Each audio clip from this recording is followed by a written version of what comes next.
Hello everyone! Today, I'll show you on how to install Tony 4.17.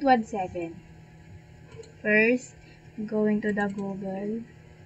Then, search natin Tony. Ayan. Click this one.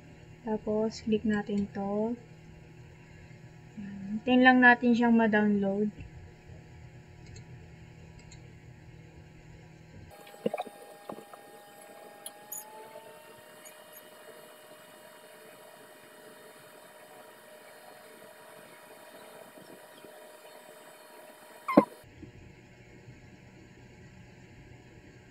Ayan. Click natin siya. And install. Next.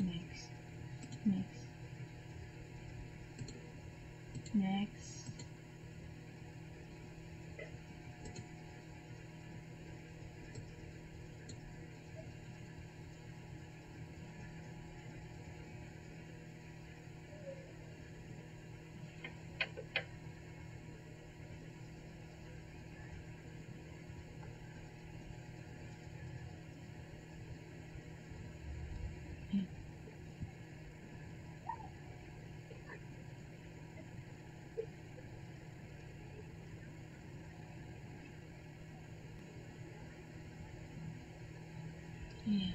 Then, pagtapos na ma-install, click lang natin yung finish.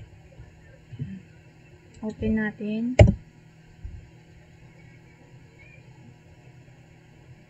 Ayan. Dito, makikita nyo sa view yung mga to. Mag-print tayo. Okay.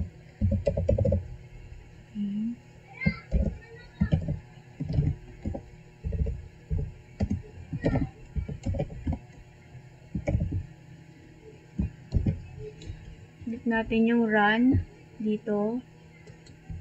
Ayan, makikita nyo yung sagot. Yung output, makikita nyo yung output dito sa shell. Okay. Try naman natin print ng pangalan. Alam mo.